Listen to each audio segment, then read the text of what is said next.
Why the hell is everybody looking at me like that? Damn it! What the hell? Poop! If we like to bring on our next guest. All right. I'm telling you, it's not easy. Well, let's face it, guys. Am I on? Am I on? Okay, are you on there? Hello. You know what I want to know? What do you want to know? We shot that little film for Kodak a few months ago, right? That's right. That's You right. remember all those? You know, you had to just play some music. Yeah. Oh, what I want to know is why, like, you can knock all this stuff out in one take here, but all day long we had to keep shooting you over and over again. Oh wait, I don't have it right. It didn't come in right. Wait, hold on a second. We had to bring you back an extra day, I think. Yeah, you did. Now I've got a reason for that. What? Okay, the reason for that is now everybody knows that everybody's got a DV camera and all this kind of stuff, and so we feel that we're used to it. So when Nick, courtesy Brian Coughlin, which is another story, we'll get into that, had asked me if I would do this part, I said, okay, great. So we come down to do the shoot, and all of a sudden there's like a crew of 20, 30 people and cameras about the size of this guy's shoulders, all these huge things. It was so intimidating. And I mean, it was like the real thing. And then I'm working with the director, with you basically trying to get me to look at a camera, because I'm not very good at that, and smile, which I still can't do that very well. Well, what we did was we had to pre-record all of his music ahead of time, and he couldn't even play back the music he did before. So that was it though, the cameras. I'm learning. He was actually fantastic. When is that going to be out? It's actually just finished. So really? Yeah, soon. Huh. Yes. Wait, but you didn't get your copy? No, I didn't get my copy. And I think I worked for you guys like 15 years ago, and I didn't get that copy either. But what the heck? You were cut out of that. I'm telling you. But after that riveting performance here. What's that? That performance? Yeah. I wept right back there. Ask her. I was crying. It was that bad? It was bad. What is going on in Rochester, and what are your feelings in Rochester? You know, Rochester, you've done a lot of different movies. You work with Mandy Moore. There's another rising star who's probably a big star right now, Nicolette Hart. I think you and Brian helped launch her career. She's really big in Nashville and on Broadway right now. And Randy Quaid. You did oh my God. You did a movie with Randy Quaid. And so what's it like when you aspire in this business and you finally get to work with a star? I mean, what's that like? Your first star, I mean, do you have to get somebody to help direct you? Well, you are nervous. That is true. That's a very good question. With Randy Quaid, I did not direct that film, so I just wrote that. And so I was really relaxed because I didn't have to do much except watch him botch the lines that I wrote.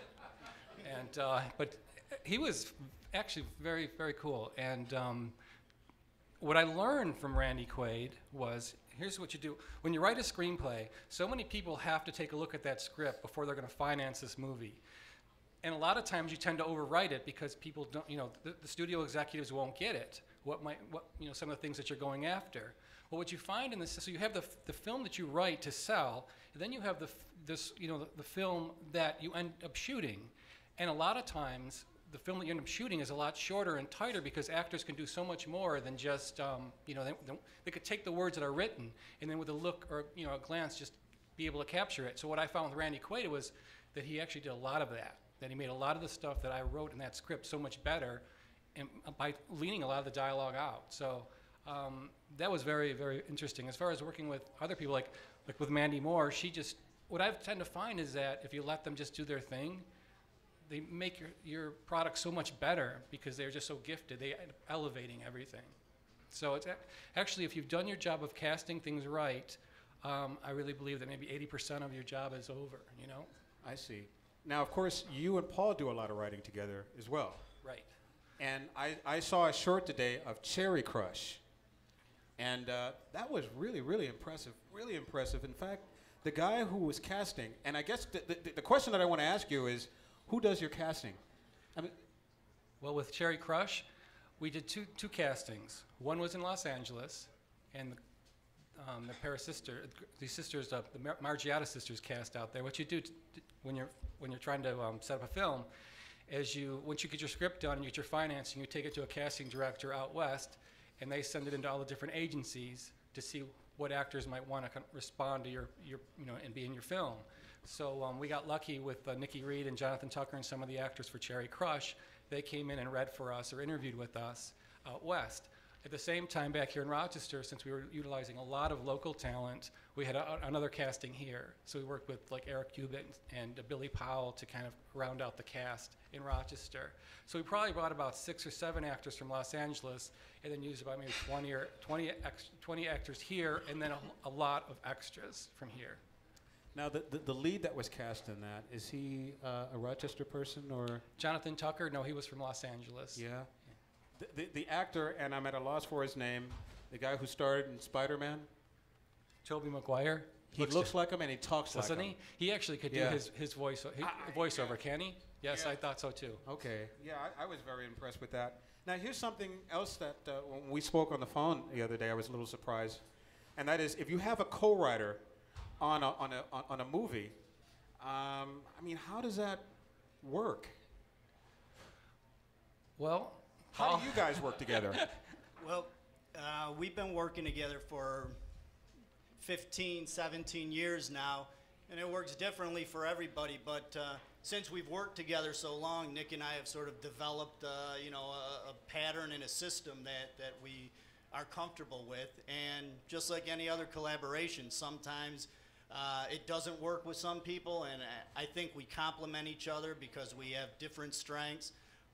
If you want to make a music analogy, I think Nick would be the rhythm section, sort of, and I'm more of the lead guitar or something, where Nick will say, here's the idea for this scene, you write, and so I'll just go off and write 3 or 4 pages, and then Nick will take it back and fit it into the plot, and he'll cut it down to the half page that he wanted, and that's sort of how it works. well, yeah. It's as I was explaining to you on the phone, it's structure in screenplays and screenwriting is so important, and you pretty much have to have everything structured out. What happens here on page 20, 50, plot points in the film. So what we tend to try to do is map all of that out, and then Paul has strengths that I don't have. I don't really feel comfortable writing, some of the dialogue as far as for adults and stuff like that. I'm more geared for teens. So typically I kind of hand that off to Paul and see if he can kind of take a crack at that, and I'll write some of the younger dialogue, and then we'll switch. Once he gets done with his stuff, I'll tweak his and he'll tweak mine. But typically I've mapped everything out already and where it needs to go, and I'll feed Paul a bunch of pages and say, okay, can you write this scene, have it do this, it should say this, and then he'll feed me back that sort of stuff. So it's kind of a back and forth thing. I see. So you write the kids, your mom and grandpa. That's right. Sort of, I don't. Well, one thing that I really want you guys that I want to talk about, when you told me this, I could not believe it. But your next movie that you're working on now is actually about a Rochester renegade, one of the most charismatic people in Rochester. Can you tell everyone about this project? Because I think it's going to be great. Well, a few years ago I saw this book. It was called The Studebaker Corporation. And on the cover were 5 guys dressed in black suits who were standing on a car, an old Studebaker, and the shot was taken in 1968. And the car was bombed with graffiti. And these guys, like I said, they were dressed in these black suits. They actually looked like hitmen out of a Quentin Tarantino movie. And I thought, well, this is interesting. It looked like a movie poster. And I asked the person who was reading the book, I said, what is this? And she said it was a book written by Father Jim Callan. And so I asked her if I could borrow the book, and when I found out, the guys on the cover of that book were 5 seminarians. And what was interesting about that is that the book, The Studebaker Corporation, is about Jim's life in the priesthood. The first few chapters of it is about his time in the seminary at Beckett Hall and St. John Fisher. And I was so drawn to that story because it almost reminded me of Dead Poet Society in the seminary.